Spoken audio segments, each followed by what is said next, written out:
नमस्कार। चलिए अब साड़ी के बारे में देखते हैं कि साड़ी का जो हमारा वैल्यू होता है उसको मैट्रिक्स से जो हमारा आव्यूह है उससे साड़ी का कैसे बनाते हैं और उसका जो वैल्यू है उसको कैसे निकालते हैं। एक मैट्रिक्स का साड़ी का क्या मतलब है और उसे एक्सपेंड करते हैं उसका उसको एक रियल नंबर से कैसे सेट करते हैं। तो ये सब चीज़ों के बारे में हम चर्चा करेंगे अपने इस लेक्चर में। तो चलिए देखते हैं।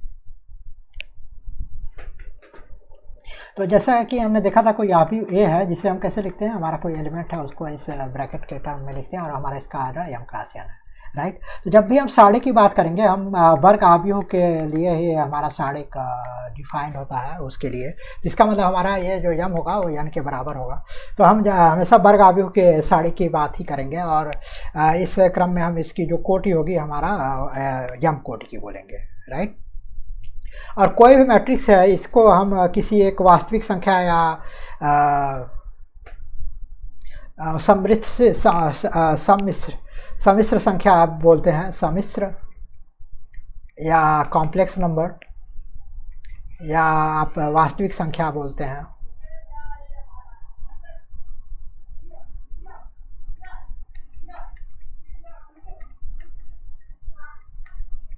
रियल नंबर भी बोलते हैं, राइट।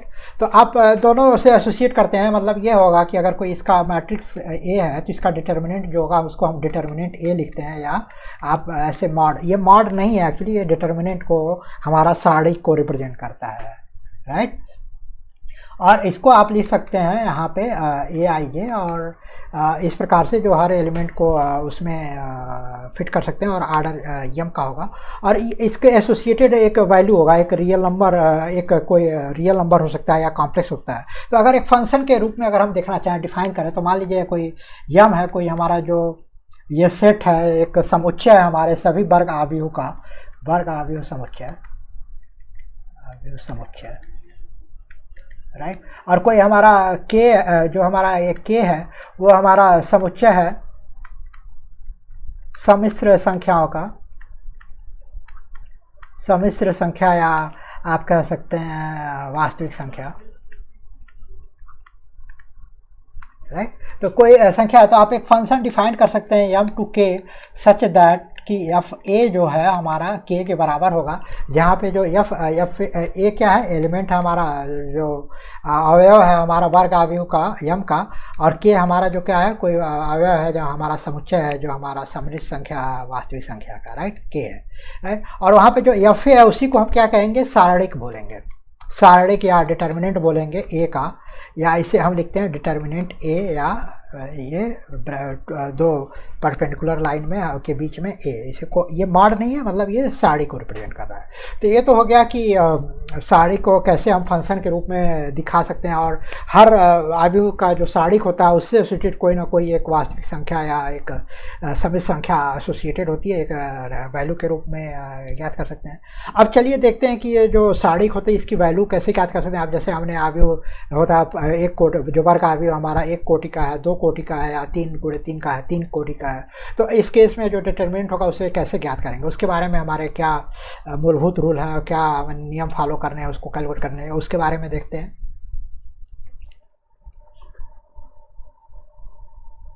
तो मान लीजिए कोई हमारा आव्यूह है, पहला तो हम देखते हैं एक कोटि का आव्यूह का सारणिक, राइट। सारणिक का मतलब डिटर्मिनेंट। तो मान लीजिए कोई मैट्रिक्स ए है जिसका कोटि एक है, राइट, एक है, तो इसमें एक ही एलिमेंट होगा, तो जो इसका डिटर्मिनेंट होगा वो हमारा क्या होगा, ये वो हमारा सेम वैल्यू ए आएगा ऐसे केस में। अब अगर मान लीजिए आपका जो दो कोटि का है, आर्डर जो मैट्रिक्स का है वो दो कोटि का है, दो कोटि का आव्यूह का सारणिक, इसकी सारणिक आप कैसे निकालेंगे। तो दो कोटि का आव्यूह, मान लीजिए कोई आव्यूह ए है तो इसको आप लिख सकते हैं, आव्यूह है हमारा A11, A12, A21 और A22। अब आप रिमेंबर करिए, ये जो पहला डिजिट है हमारा रो को, नंबर को डिफाइन करता है, और जो दूसरा डिजिट है कॉलम को, तो हमारा ये रो 1 होगा, ये रो 2 होगा, राइट, और ये हमारा C1 होगा और ये C2 होगा हमारा कॉलम, ठीक है।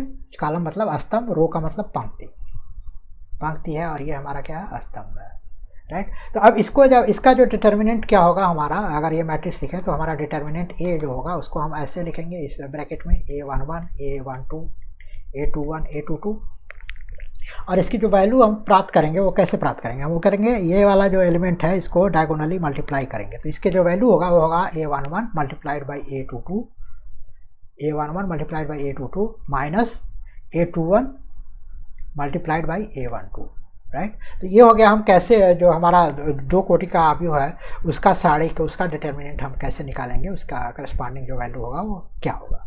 अब चलिए देखते हैं कि जो हमारा इसके ऊपर है 3 ऑर्डर का है, तो हम ऐसे केस में क्या करते हैं, जब हमारा कोटि 3 ऑर्डर का अगर कोई मैट्रिक्स है उसका अगर डिटर्मिनेंट निकालना है तो उसके लिए हम क्या करेंगे, उसे एक्सपेंड करेंगे, उसका प्रसार करेंगे, और इस प्रकार प्रसार करेंगे कि छोटे कोटि के डिटर्मिनेंट्स ऑर्डर्स में आ जाए। तो फॉर एग्जांपल 3 ऑर्डर का है तो उसको हम 2 ऑर्डर में ब्रेक करने का प्रयास करेंगे, और उससे अब 2 ऑर्डर का जैसे आप सिंपल है कैसे उसको एक्सपेंड कर सकते हैं और डिटरमाइन कर सकते हैं। तो अब क्वेश्चन ये आता है कि जो 3 ऑर्डर का है, मैक्सिमम अभी फिलहाल हम 3 ऑर्डर तक ही बात करेंगे, तो उसको हम 2 ऑर्डर में कैसे एक्सपेंड करेंगे, उसके लिए हमको क्या रूल फॉलो करना है, तो चलिए उसको देखते हैं। तो हमारा है 3 क्रॉस 3 कोटि का कोई मैट्रिक्स है, उसका हमको निकालना है सारणिक, राइट। तो अब कैसे निकालेंगे चलिए देखते हैं। तो मान लीजिए हमारा कोई मैट्रिक्स ए है, तो ये हमारा 3 क्रॉस 3 का है, तो हम लिखेंगे A11 A12 A13 A21 A22 A23 A31 A32 A33, right. अब इसको हमको एक्सपेंड करना है। पहले तो इसका डिटर्मिनेंट कैसा होगा, तो इसका डिटर्मिनेंट हम लिखेंगे, डिटर्मिनेंट या ऐसे हम लिखते हैं मॉड ए, और इसमें हम इसको कैसे लिख सकते हैं, इसको जो हमारा ब्रैकेट है वो हमारा स्ट्रेट लाइंस में कन्वर्ट हो जाएगा, और इसको हम लिखेंगे A11 A12 A13 A21 A22 A23 A31 A32 A33, right. अब इसको एक्सपेंड करना है, तो अब एक्सपेंड करने के लिए क्या रूल हम अपनाएंगे, तो जैसा हमने कहा कि जो इसमें जो रो है वो क्या है, रो 1 है, रो 2 है, रो 3 है, जो पंक्ति 1 पंक्ति 2 पंक्ति 3, और इसी प्रकार ये जो है हमारा कॉलम 1 है, ये कॉलम 2 है और ये कॉलम 3 है, राइट। तो अब इसका डिटरमाइन करना है इसको एक्सपेंड, तो हम इसे किसी भी रो और किसी भी कॉलम के रिस्पेक्ट में एक्सपेंड करेंगे तो आपको सेम वैल्यू मिलेगी, जो वैल्यू मिलेगी। तो इसका जो डिटर्मिनेंट होगा इसको आप एक्सपेंड करने के लिए आप किसी रो या किसी कॉलम के एक्सपेंड कर दीजिए, आपको इसका डिटर्मिनेंट मिल जाएगा। तो फॉर एग्जांपल चलिए इसको फिलहाल हम R1 के करस्पॉन्डिंग एक्सपेंड करते हैं और देखते हैं कैसे इसे हम ज्ञात करेंगे। तो R1 के पहले एक्सपेंड करने के लिए पहले तो आप सबसे मान लीजिए आपको एक्सपेंड करना है, तो आप जो ये है आप इसको ऐसे एक इमेजिन कर सकते हैं कि ये एक इस प्रकार से आप लाइन इमेजिन कर सकते हैं। अब एक्सपेंड करना रो 1 के इस रिस्पेक्ट में, तो आपको इस रिस्पेक्ट को इसको और इसको यूज करना है। तो आप इसके लिए आप क्या करेंगे, पहले तो आप -1 लिखेंगे, और जो इसका रो और कॉलम है उसका इंडिसेस I प्लस जे यहाँ पे होगा, राइट। तो I प्लस जे यहाँ पे होगा, और जो ये एलिमेंट है इसको आप लिखेंगे यहाँ पे A11 मल्टीप्लाई करेंगे, और जो रिमेनिंग एलिमेंट होगा आप इस रो और इस एलिमेंट के करस्पॉन्डिंग कॉलम को छोड़ दीजिए, जो रिमेनिंग एलिमेंट्स बच रहे हैं अपाने इस डिटर्मिनेंट में, उसको इस 2 ऑर्डर के डिटर्मिनेंट बचेगा उसे आप इसको यहाँ से मल्टीप्लाई कर देंगे, तो आपको मिलेगा A22 A23 A32 और A33, राइट।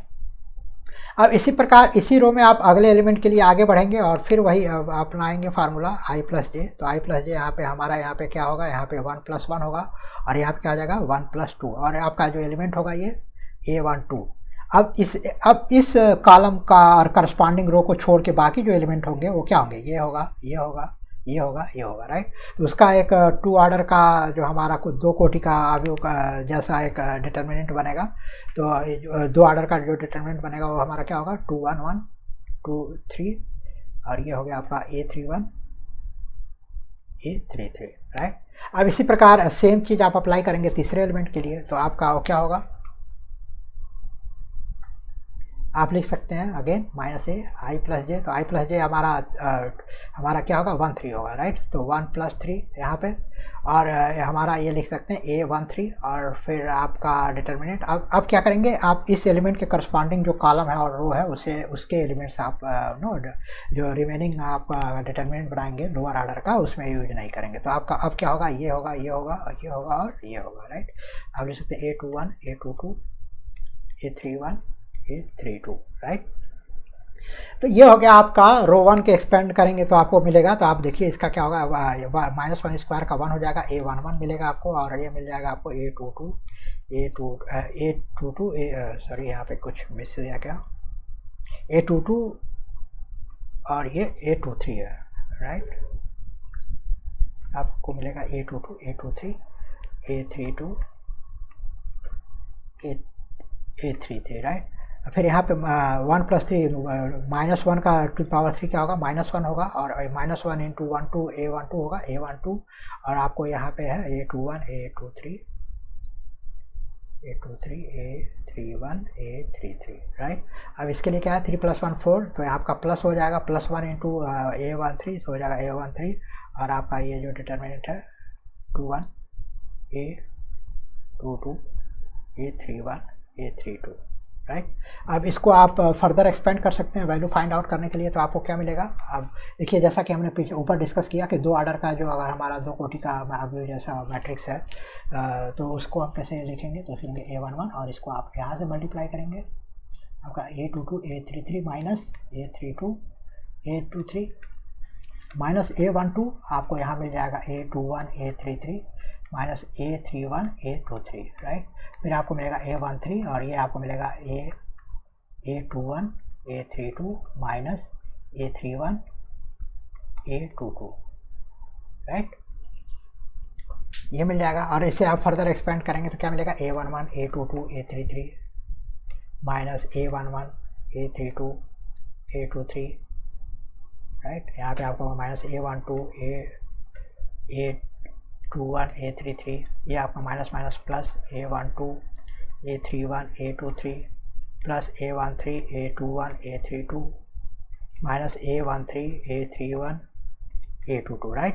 तो ये हो गया कि कैसे आपने इसे एक्सपेंड कर दिया आपने एक रो के नाम। अब सेम थिंग आप अप्लाई कर सकते हैं रो 2 रो जो आपका पंक्ति दूसरे पंक्ति के रिस्पेक्ट में और पहले कॉलम या दूसरे कॉलम के रिस्पेक्ट में, आपको हर केस में आपको सेम वैल्यू मिलेगी। तो इसका मतलब हो गया कि किसी भी मैट्रिक्स का जो डिटर्मिनेंट निकालना है उसको अगर वो 3 या हायर ऑर्डर का भी है तो आप उसे लोअर ऑर्डर में कन्वर्ट करके आप उसकी वैल्यू ज्ञात कर सकते हैं। कैसे करेंगे ये आपने मेथड देखा, -i⁻i+j, और नंबर ऑफ जो एलिमेंट के रिस्पेक्ट रो के रिस्पेक्ट कर रहे हैं उसके हर एलिमेंट के रिस्पेक्ट में आप वो वैल्यू ज्ञात करेंगे और उनको सारे को ऐड कर देंगे। और रिमेंबर करेंगे कि जब उसको लोअर ऑर्डर में एक्सपेंड कर रहे हैं हायर ऑर्डर के डिटर्मिनेंट को, तो आपके जिस एलिमेंट के रिस्पेक्ट को पकड़ के कर रहे हैं एक गिवन रो कॉलम में, तो उसके करस्पॉन्डिंग रो और कॉलम की जो वैल्यू होगी वो जो छोटे ऑर्डर का बनेगा जैसा कि हमने देखा उसमें उसको इंक्लूड नहीं करेंगे।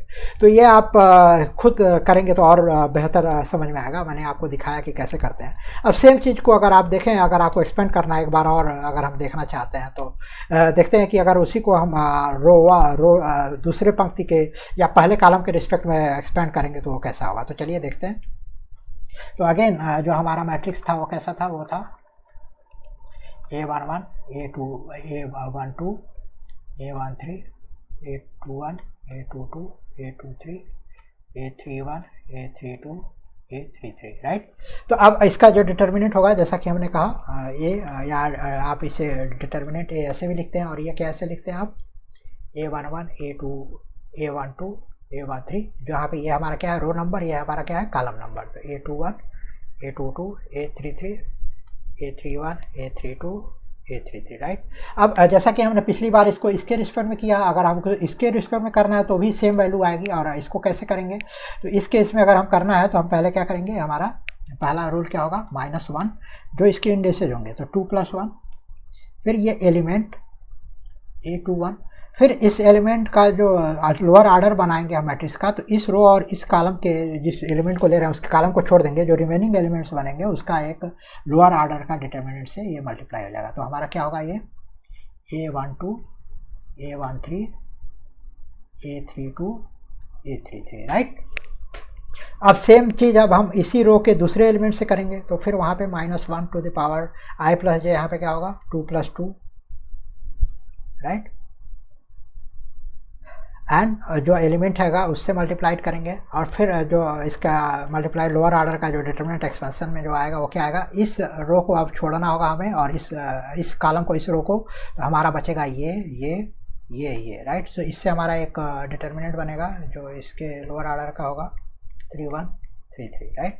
अब हमारा बचता है एक और एलिमेंट इस रो के एक्सपेंशन में, तो अब उसको फिर सेम रूल अप्लाई करेंगे आई प्लस जे। तो आई प्लस जे यहाँ पे क्या होगा 2 3 राइट। 2 + 3 यहाँ पे, और एलिमेंट से मल्टीप्लाई करेंगे A23, और जो डिटर्मिनेंट लोअर ऑर्डर का होगा क्या होगा, इस कॉलम को छोड़ेगा। अब ये कॉलम छोड़ेंगे और ये रो छोड़ेंगे, तो हमारा क्या बचेगा, हमारा ये बचेगा, ये बचेगा, ये बचेगा और ये बचेगा। तो क्या मिलेगा, वो A11 A12, फिर यहाँ पे मिला हमको A13 A31, और ये मिला हमें A32 राइट। तो अब देखिए आप जैसे रो 1 में पहले रो के रिस्पेक्ट में किया एक्सपेंशन, वैसे आप सेम चीज़ दूसरे रो के में करेंगे और आप कैलकुलेट करेंगे। नाउ आप इसको पता है कि इसका वैल्यू कैसे ज्ञात करेंगे, इसका वैल्यू कैसे ज्ञात करेंगे और इसका वैल्यू कैसे ज्ञात करेंगे। आप एक्सपेंड करेंगे तो आपको सेम वैल्यू मिलेगा जो आपको पहले रो के रिस्पेक्ट में आपने जब एक्सपेंड किया था।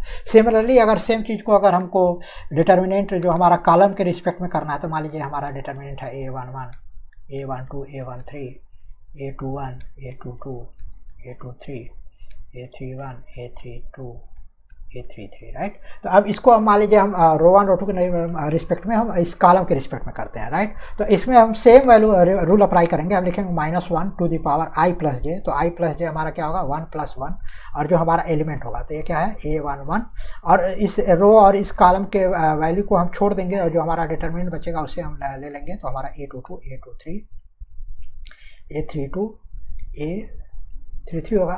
इसी प्रकार अब सेम इस कॉलम के दूसरे एलिमेंट की तरफ हम बढ़ेंगे और उसे हम लिखेंगे -1 टू द पावर 2 + 1, यहाँ पे i j 2 और 1 है, 2 + 1 एंड इनटू मल्टीप्लाइड बाय जो एलिमेंट है A22 राइट। अब क्या करेंगे, इस एलिमेंट के करस्पॉन्डिंग जो रो का होगा और कॉलम होगा उसे हम छोड़ देंगे। तो अब हमारे पास क्या बचेगा, ये और ये। तो इससे हमारा जो लोअर ऑर्डर का एक डिटर्मिनेंट बनेगा A12 A13 A32 A33 right.